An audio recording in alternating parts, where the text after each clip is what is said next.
After our car broke down in eastern Turkmenistan and the mechanical prognosis sounded bleak, my brother and I had no idea what would happen next. As we towed the vehicle 6 hours to the border, we had plenty of time to think things over, and I tried to put our current problems in perspective. Over the past 3 weeks, we'd already traveled more than 5,000 miles, or about half our entire journey, which was a pretty big accomplishment by itself. Meanwhile, we'd heard crazy stories from some of the other rally teams, like the guys who forgot their car paperwork at home and had to drive halfway back across Europe to pick it up, or the dozens of teams who got stranded at the shipping port in Azerbaijan for days on end. Some had even been forced to drop out for various reasons before making it this far, so by some measures, we were actually doing pretty well. Sitting next to me in the noisy cab of the tow truck, Drew did his best to remain optimistic. Our car will hopefully be running again very soon. I hope so. I hope so too. Yeah, Rosie was a little bit concerned that, we might just kind of say, oh, this is too hard, and we could kind of give up at this point, but I assured her that that's not at all why we're in this, and I think worst case, if the car actually needed a new engine or something, we will do what it takes to make it to Mongolia. We made it this far. Absolutely. Not just going to give up unless it's the absolute last resort, do whatever we can.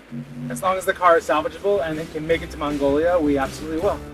So, it'd be a pretty weak move to just, call it quits at this moment. Yeah. No way. I'm Scott Gurian. I'm a longtime public radio and print reporter, and I've created this podcast called Far From Home to document the unexpected adventures and chance encounters I have with interesting people around the world. To start off, I'm telling the story of a massive road trip my brother and I took with our friends, raising money for charity.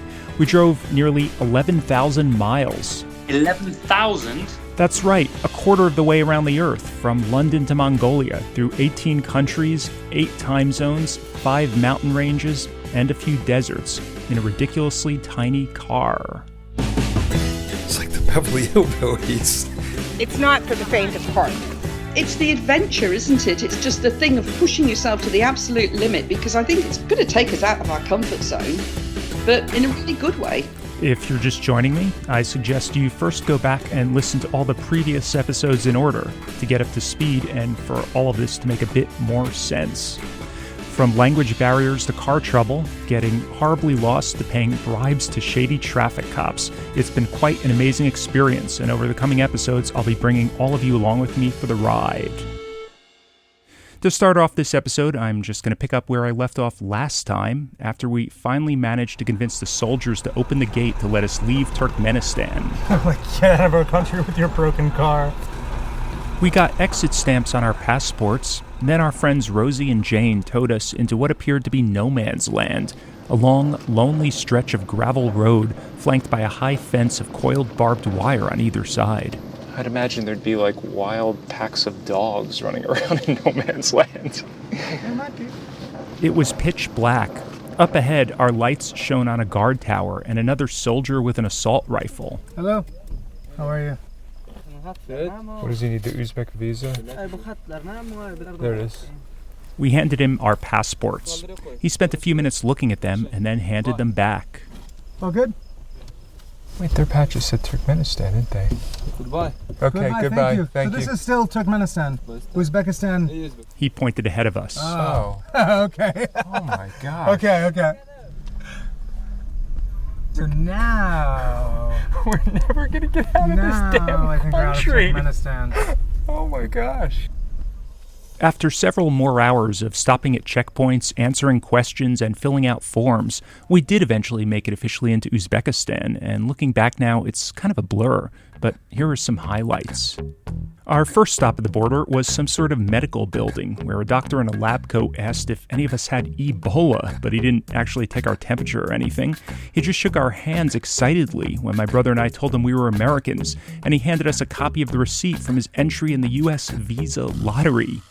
It made me laugh, because here was this guy who was supposed to be welcoming us into his country, and even he wanted to get out. I guess he thought we'd be able to pull some strings once we got back home to help his case. Unfortunately, I don't have any high-up connections, but I do know a lot of people listen to this podcast, so if there's anyone out there from the State Department, let me vouch that Humadullah Nuraliyev is a very nice man, so please give him a green card. Rex Tillerson, I'm speaking to you. Okay, next we got to the main building and filled out a bunch of forms, including some sort of card document they had me sign that was printed on scrap paper on the back of what appeared to be an invoice for a shipment of frozen chicken to Tajikistan. You can't make this stuff up. You might remember I mentioned way back in episode 4 that we were concerned about the ridiculous limitations Uzbekistan had supposedly imposed on the importation of prescription drugs and even over-the-counter items like contact lenses and vitamins. But in the end, they just asked if we had any Viagra or weapons and sent us on our way without even searching our car. They were way nicer than the border guards on the Turkmen side, and they even helped us change our car's battery when we realized it was dead. As for our worries that they might not let us in with a vehicle that wouldn't start, they thankfully didn't seem to care. So it's about 5:15 in the morning. I'm like barely awake. We got to the border really late last night, and by the time we did everything, I think it was about 1:30 in the morning. It was still about another hour and a half or something, we were told, to get to Bukhara, the next city, and we were just all really exhausted. So we pulled over to the side of the road, and we got about 4 hours of sleep. And now it's the morning.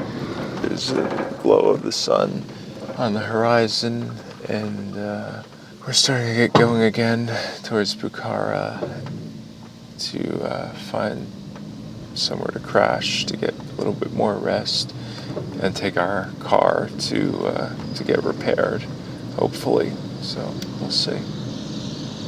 As we drove, the desert landscape we'd grown accustomed to over the past few days gradually faded away and more greenery took its place. People were friendlier, and although Uzbekistan has a reputation for being a pretty undemocratic authoritarian country, compared to Turkmenistan, it had a totally different, more relaxed vibe. Even the hotel we checked into seemed much more comfortable. It feels authentic. It has character. It's not cold and soulless like where we were. So weird. After grabbing some breakfast, we towed the car to a local garage to get it repaired. Now, before I continue, I should take a step back and remind you of the little information we knew at this point about what might be wrong with the vehicle. Here's what Atema, our mechanic in Turkmenistan, had told us. Compressor? Compressor broken? What's broken? Compressor? I should know what all these car parts do. Yes, you should. As should you.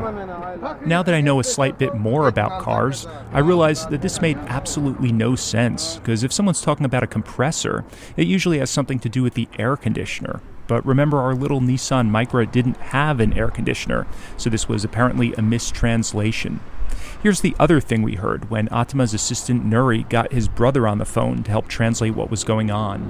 The problem was your engine broken because you drive your car with hot engine very long without water, he's saying. Did you catch that? Between his strong accent and the sound of the passing traffic, it was pretty hard to understand. But what he said was that it appeared we'd screwed up our engine because our radiator had run out of water and gotten really hot.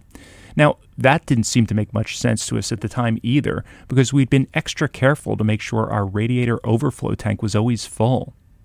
If any of us, Rosie, Jane, Drew, or myself, had even a basic understanding of auto mechanics, we probably would have been able at this point to start to figure out what all this meant. But we were admittedly a bit slow, so we needed more clues, which brings me back to our visit to the mechanic there in Bukhara. It's water inside your motor. Water inside the engine. Is that very bad? It's very bad. It's very bad. They told us the engine protector wasn't working, but we had no idea what that meant. Whatever the problem was, it seemed pretty serious, and it was more than these guys could handle, so we decided to tow the car to another, larger garage at the other end of town. As we drove up, everyone seemed to abandon the other vehicles they were working on and swarmed around us. It seems like every mechanic you go to here, it's like the doctor with all of the med students surrounding them. In like a classroom setting. It's always like 10 people surrounding the car. I was feeling pretty hopeful as I examined the engine and then proceeded to raise the car up on a lift. This is so much more professional than some of the little repair shops we've been to. I feel like if anyone could repair our car, it's these guys in this shop. I think it's in good hands, so we will leave it for a while and see what happens. Thank you. We went back to where we were staying to take a nap and wait for further information, and a few hours later, they gave us a call. First, they said they'd have to order a part from the auto bazaar in Uzbekistan's capital, Tashkent, so it might take a couple of days to repair. And we were fine with that, but after looking into it some more, they realized that Nissan parts weren't readily available in this region of the world. That's when our hotel owner, Rustam, stepped in to help. He broke the news to my brother and me. You called your friend in Dubai, you said, so they're trying to get it in Dubai. It's hard to find. You tell him. Coming Sunday. Sunday? Yes, this problem. Today was only Monday, so that was 6 days away. And so they're going to order it, and it will get here on Sunday? Coming Sunday, and we need 1 day for reconstruction car. 1 day to repair, so that would be Monday. So that's a week. Mm-hmm. That's crazy. Yeah. Is there any way at all to make it faster? He says it's hard to find because it's an old car. It's hard. It's not that old. It's 15 years old. Yeah, but We were in this situation where our car needed this complicated, potentially expensive repair, but we still didn't fully realize exactly what was wrong with it. Nor did we understand anything about this special part that now apparently had to be flown in from 1,000 miles away. the name of the part is the. Can you type it? Protector, he said. Key protector. Yeah. Rustam raised his cell phone to his mouth and spoke into the translation app. Машинная прокладка. Mashina prokladka.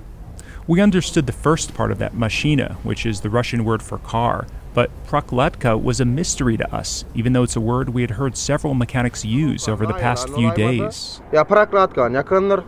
Прокладка, бат мога да ги са напушат. Температур, прокладка, няма дилер, прокладка.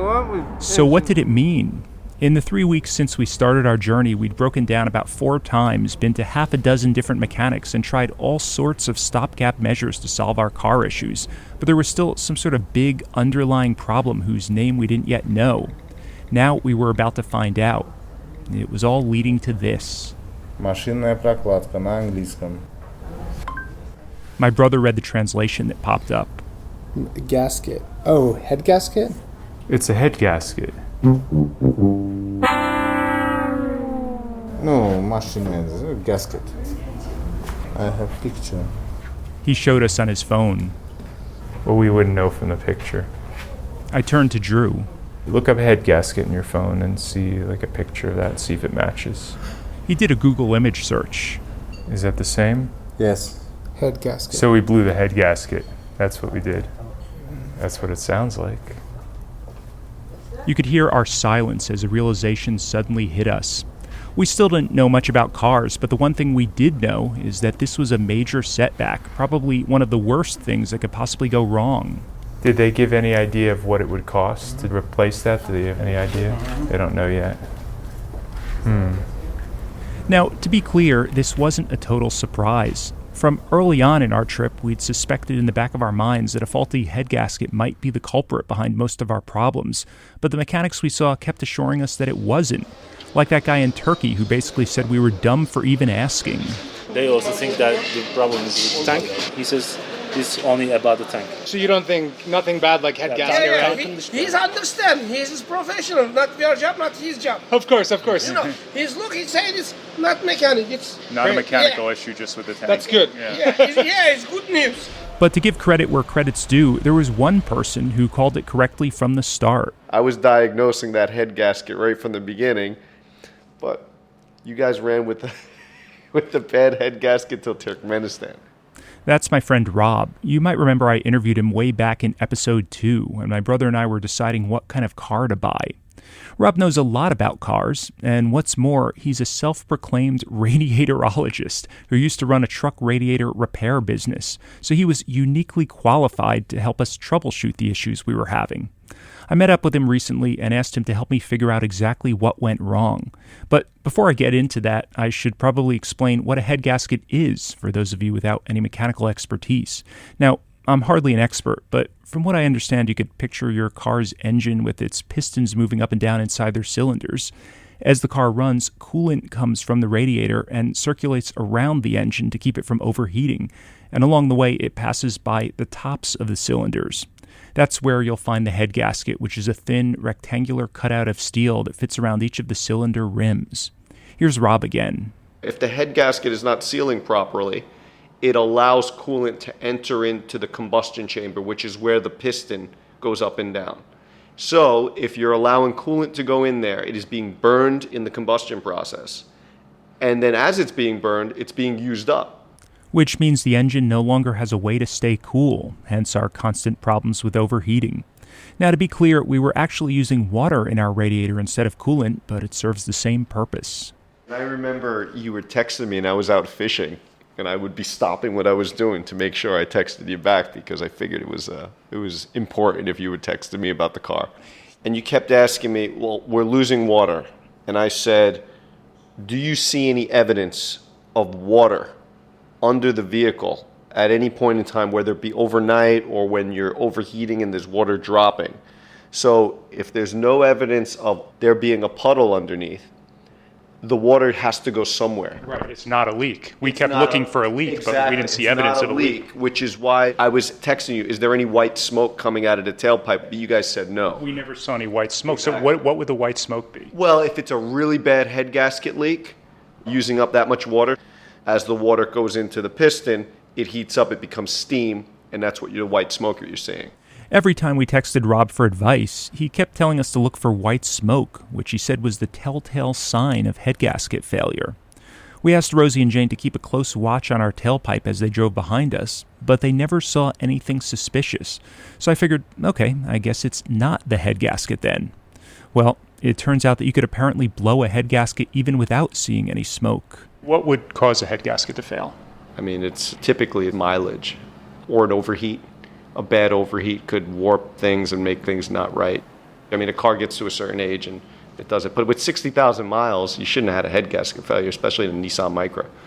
And he knew, the Pakistani guy in England, he definitely knew. That doesn't just happen. It's very unlikely. I think he found the perfect buyer.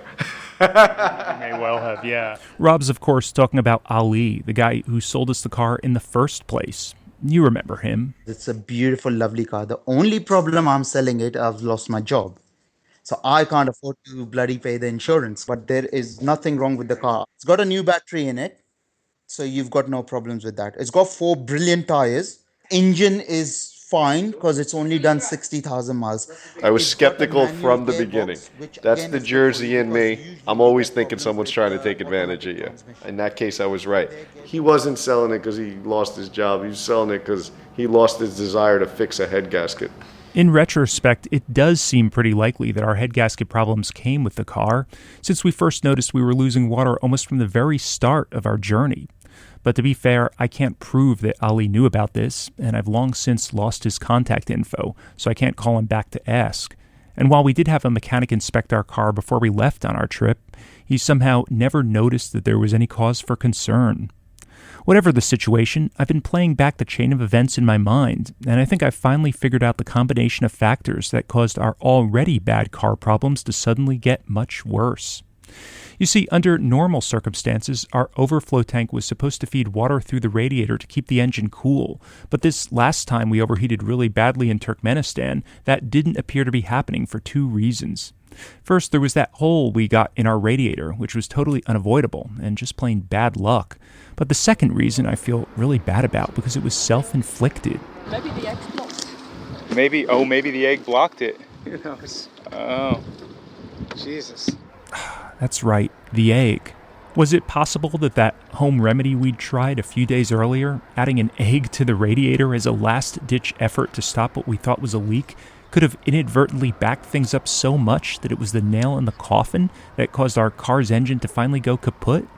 Drew raised the issue at the garage in Do you think that the egg could have caused this problem? I don't know. I don't think so. Maybe some 100%, but it's, you know, It's an ongoing problem. I couldn't believe that you put inside your car eggs. I know. Just one egg. One. Yeah. No yolk, no yellow, only the No, white. just the white. Ако dostałem, chuma sta fede sandok, zaraz nie. It doesn't matter, you put egg. The irony, of course, is that our problem turned out to be a bad head gasket and not a leak, so the egg wouldn't have helped matters anyway.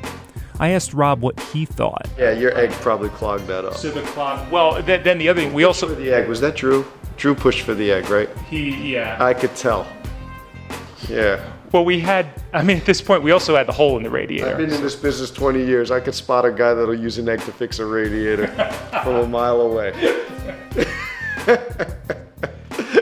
Don't ever let Drew put an egg in your radiator.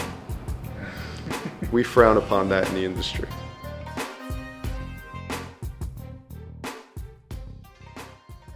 Back at the hotel in Bukhara, Uzbekistan, my brother and I had just gotten the news about the head gasket, so we sat down with Rosie and Jane to discuss what to do next. Right, big thing is, this is from what I understand, and as you know, I understand nothing about cars. A head gasket is massively expensive. Yeah. Well, we know that. Is there another option? And I don't know whether this is an option in your world. What? To get another car. You could probably buy another car. Is that possible with cheaper than the head gasket and scrap the car? I don't know how that works as far Neither as do us I. buying I a car have no here. idea. I was wondering if that was a potential possibility early on when we had problems, like what if, as a worst case scenario, if the car absolutely died, could you just go buy another cheap-ish car and continue? But isn't there an issue then with, well, obviously, importation taxes? We're buying a car here and then you would have to register it here. And first of all, I don't know if that's even possible, not being citizens or residents. Here's the other thing, we don't necessarily need to finish in our car, right? I mean, we could ask around to other teams if they have an extra seat or something. But you can get in our car. You can get in our car. We can With take the all seats. of our luggage? No, we can take the seats. No, we ditch Yeah. a lot of the luggage because we would have to. You ship it home. We And can we ship changed a the lot. route. We changed the route. I mean, that's the key thing, that we don't do the same route, but we still end up in the same place.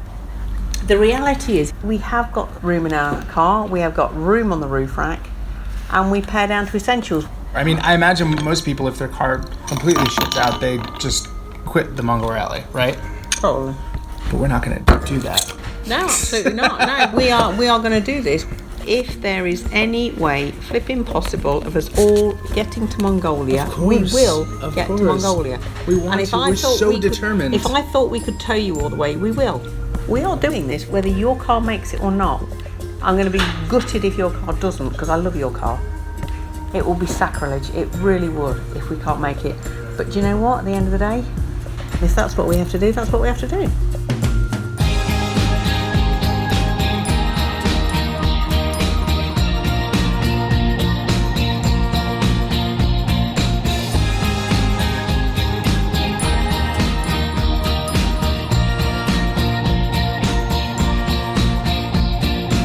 Visit my website at farfromhomepodcast.org to see a photo of our car getting repaired and a screenshot of my text message chats with my friend Rob asking for advice as our car problems got progressively worse.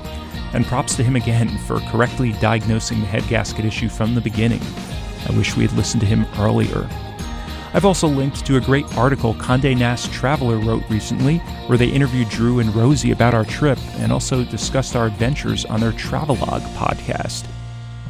Next time on the show, we address the money question. If it costs $500 to fix, I'm fine with that. I would Easily. be highly surprised if it didn't cost you a minimum of twice that. And we're stranded in Central Asia for a week with a car that doesn't work. At least it's a comfortable place to relax while we wait on the repair, but then another challenge is added to the mix. Mine and Jay's visas expire on Sunday for Uzbekistan. Are you serious? Yeah. We only got a 7-day visa. Follow Far From Home on Facebook, Instagram, or Twitter, and sign up for my newsletter on my website to get updates on future episodes. And remember to leave me a rating or a review in iTunes if you like what you hear. Finally, I always thank the Public Radio Exchange for podcast hosting and technical support. But there's another group of unsung heroes who I should also mention, and that's my crack editorial team who lent me their ears and gave me feedback before I released this episode. So thanks to Katie McGee, Louis Campana, and Drew Gurian. This show is much better because of your help. Okay, that's it for now. Thanks for listening. Here's another option. How many micros are parked outside? Strip the other teams. I never said. You said that. I did. We borrow. Under We the swap. blanket of darkness, we go out. We swap. Okay, we swap. We swap. Okay, so We could yeah. swap.